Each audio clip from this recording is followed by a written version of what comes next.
का मंदिर बन गया है, बहुत जल्दी भगवान कृष्ण का भी मंदिर बने, इसलिए एक बार हम लोगों को अब बार बार राधे श्याम करते रहना चाहिए। मैं पहले इंजीनियर था, अब वकील हूं, इसलिए मेरा ये मानना है मानव निर्मित कोई भी समस्या लाइलाज नहीं होती। बहुत दिन मैंने जापानियों के साथ काम किया जब मैं मारुति में था, और जापानियों का फर्म बिलीफ है और मेरा भी फर्म बिलीफ है कि मानव निर्मित कोई भी समस्या लाइलाज नहीं होती। केवल ऊपर वाले की समस्या, भूकंप, बाढ़, सुनामी, उसका हमारे पास इलाज नहीं है, अदरवाइज जो नीचे की समस्या है उसका सबका इलाज है।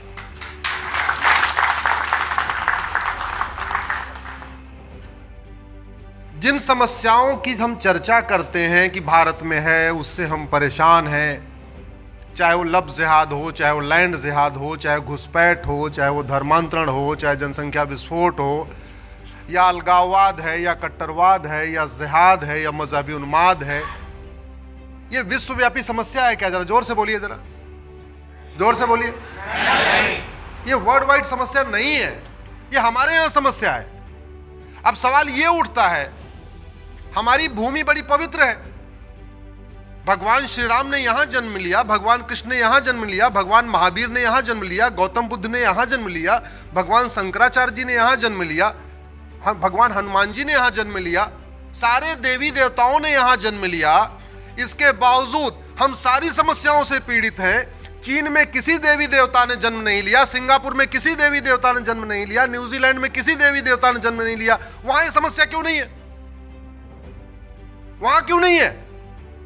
चीन में लफ्ज़ जिहाद होता है क्या? चीन में घुसपैठ होती है क्या? चीन में सड़क के किनारे, रेलवे लाइन किनारे अवैध निर्माण होता है क्या? सिंगापुर में ड्रग स्मगलिंग होती है क्या? नहीं। तो हमारे यहां क्यों है? हम लोग जिस लक्ष्य को लेके चले हैं, राम राज्य, उसको 4 शब्दों में कह सकते हैं। मेरे साथ जोर से बोलिए, धर्म की, अधर्म का, प्राणियों में, विश्व का। और ये चारों सप्लीमेंट है और कंप्लीमेंट है, एक दूसरे के पूरक है, अलग नहीं हो सकते। और इन चारों को करना केवल हमारा काम नहीं है।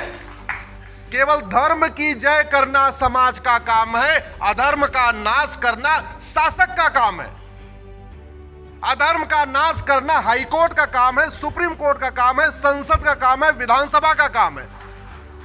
अधर्म का नाश करना थाने का काम है, तहसील का काम है, जिले का काम है। अधर्म का नाश करना हवलदार का काम है, थानेदार का काम है, पेशकार का काम है, तहसीलदार का काम है, कलेक्टर का काम है। यह हमारा काम नहीं है। हमारा काम केवल और केवल धर्म की जय करना। ये सारे जितने बने हुए विधायिका, कार्यपालिका, न्यायपालिका, इनको जो वेतन, भत्ता, गाड़ी, बंगला मिलता है, केवल और केवल अधर्म का नाश करने के लिए मिलता है। इनको घूमने टहलने के लिए नहीं मिलता। ये जो जहाज से घूमते हैं, चार्टर्ड प्लेन से घूमते हैं, वीआईपी लाइफ जीते हैं, किस लिए जीते हैं? केवल सड़क बना के उसमें 20% कमीशन लेने के लिए, हाईवे बना के उसमें 20% कमीशन लेने के लिए, हॉस्पिटल खड़ी करके उसमें 20% कमीशन लेने के लिए नहीं। उनकी प्राइमरी ड्यूटी है अधर्म का नाश करने के लिए कानून बनाना।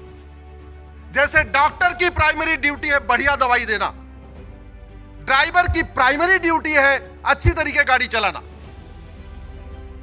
वैसे ही सांसद विधायक की प्राइमरी ड्यूटी है सर्वोत्तम कानूनों का निर्माण करना। अगर हमारे यहां घुसपैठ है, सिंगापुर में नहीं है, न्यूजीलैंड में नहीं है, चीन में नहीं है, जापान में नहीं है, इसका मतलब हमारा कानून घटिया है, उनका कानून अच्छा है। और कानून बनाने की कोई लागत आती है क्या? बोलिए जरा, कोई लागत आती है क्या? नहीं। तो यानी वो सारे काम होते हैं जहां 20% कमीशन मिलता है। सड़क बनती है, हाईवे बनता है, रेलवे पुल बनता है, स्कूल बनता है, हॉस्पिटल बनता है, वो सब कुछ बनता है जहां 20% कमीशन मिलता है। लेकिन जहां मुफ्त में घुसपैठ रोकी जा सकती है, मुफ्त में धर्मांतरण रोका जा सकता है, मुफ्त में लैंड जिहाद रोका जा सकता है, मुफ्त में लफ्ज़ जिहाद रोका जा सकता है कानून बना के, वो काम नहीं होता। और एक बात आपको बताऊं, आज थोड़ा कड़वा कड़वा सुनिएगा, मीठा झूठ बोलता नहीं हूं। मीठा झूठ बोलता तो सांसद, विधायक, मंत्री बन चुका होता। कड़वा सच बोलता हूं, इसीलिए आज तक पार्षद प्रधान भी नहीं बन पाया। ऐसे छोटी सभाओं में बैठक करके हम अपना लक्ष्य नहीं प्राप्त कर पाएंगे। हमें बनना पड़ेगा मुंबई का आजाद मैदान, दिल्ली का रामलीला मैदान, कलकत्ता का ब्रिगेड मैदान। हर एक राज्य में, राजधानियों में बड़े बड़े 1-1 लाख के बड़े बड़े मैदान होते हैं। हमें वो मैदान भरना पड़ेगा। और वो मैदान कैसे भरेगा? आप जरा सोचिए, 12 साल पहले या 14 साल पहले अन्ना आंदोलन पूरे देश में हुआ कि नहीं? लोग सड़कों पे उतरे कि नहीं? क्यों? क्योंकि सबको एक आशा दिख रही थी, एक स्वार्थ दिख रहा था। क्या स्वार्थ था? लोकपाल आएगा, थाने का भ्रष्टाचार खत्म हो जाएगा। लोकपाल आएगा, तहसील का भ्रष्टाचार खत्म हो जाएगा। लोकपाल आएगा, लेखपाल पैसा नहीं मांगेगा, हवलदार पैसा नहीं मांगेगा, थानेदार पैसा नहीं मांगेगा, नगर निगम वाला पैसा नहीं मांगेगा, ये नहीं मांगेगा, ये नहीं मांगेगा। उन्होंने दे दिया। हम भी उसी पार्ट में थे, हम भी उसी टीम में थे, वो काम हमने भी किया। हमारे साथ लोग कॉमन मैन बड़ी संख्या में जुड़े, वो तभी हो पाएगा जब हम कहेंगे राम राज्य आएगा या हिंदू राष्ट्र आएगा तो घूसखोरी खत्म होगी, कमीशनखोरी खत्म होगी, जमाखोरी खत्म होगी, मिलावटखोरी खत्म होगी। जब राम राज्य आएगा नशा तस्करी रुकेगी, मानव तस्करी रुकेगी, अश्लीलता रुकेगी, अवैध निर्माण रुकेगा।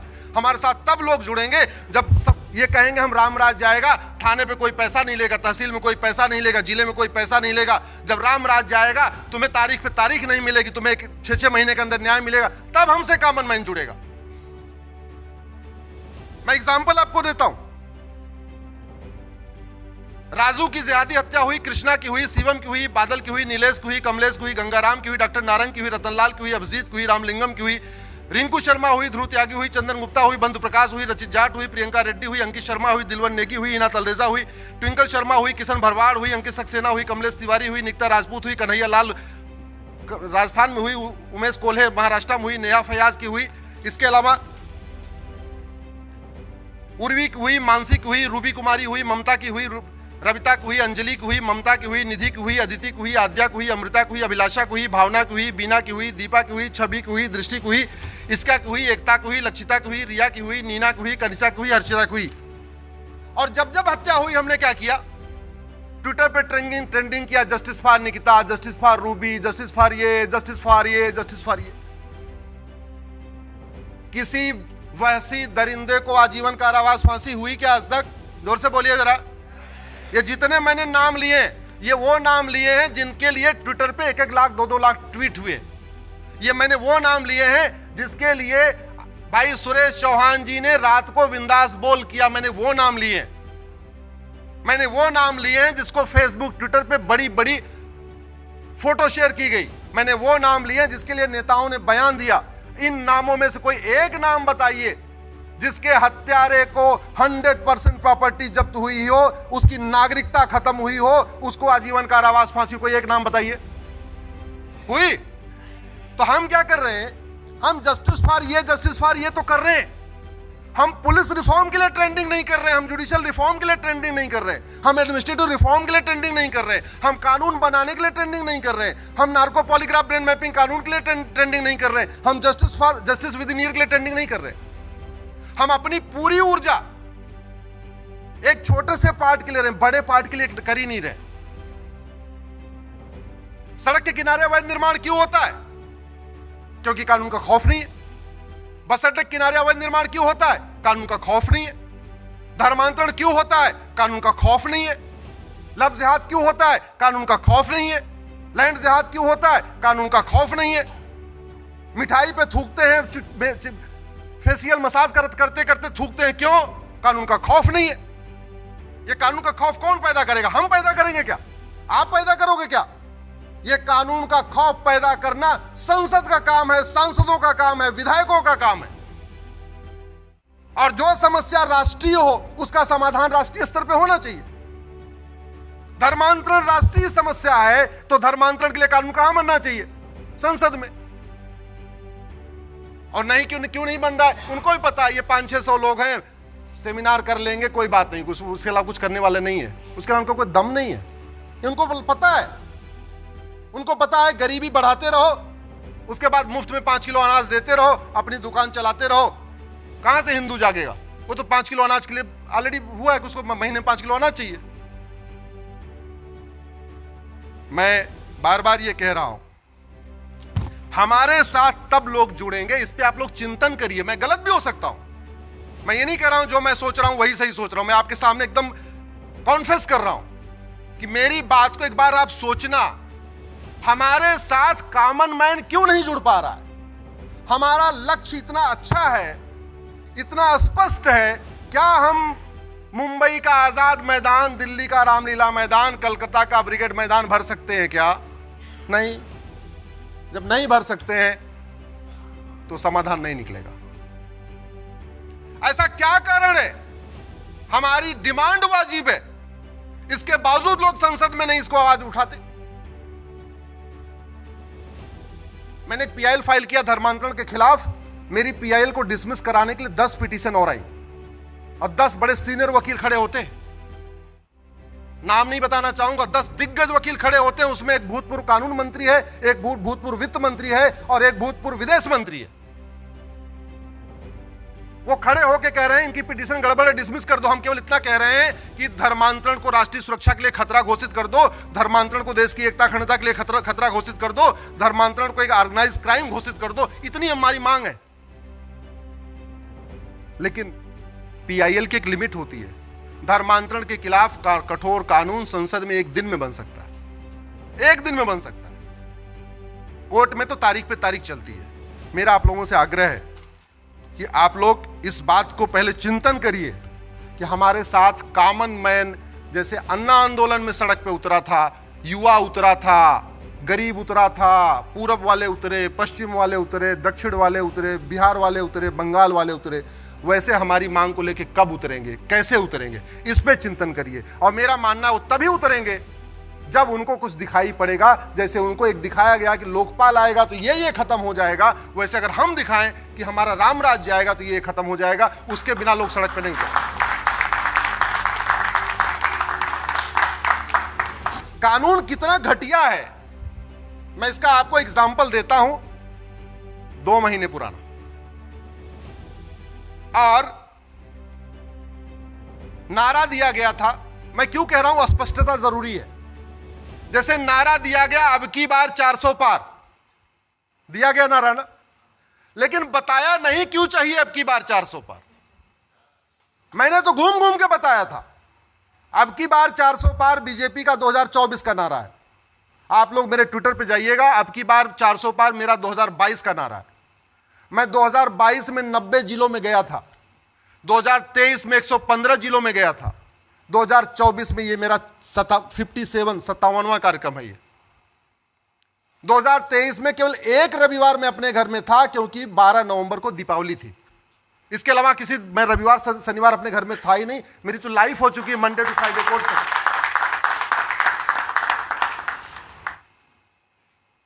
हमारी पीआईएल पे लोग करोड़ों कमा चुके हैं क्योंकि हमारी पीआईएल का विरोध करने वाले बड़े दिग्गज वकील आते हैं, 20-20 लाख वो फीस लेते हैं और करोड़ों रुपए कमा चुके हैं।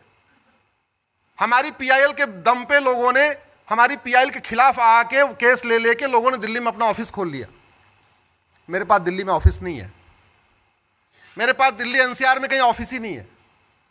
मैं जो कुछ करता हूं अपने घर से करता हूं, और घर भी मेरा 40 किलोमीटर दूर है सुप्रीम कोर्ट से, जहां मुझे 1.5-2 घंटे लगता है आने जाने में।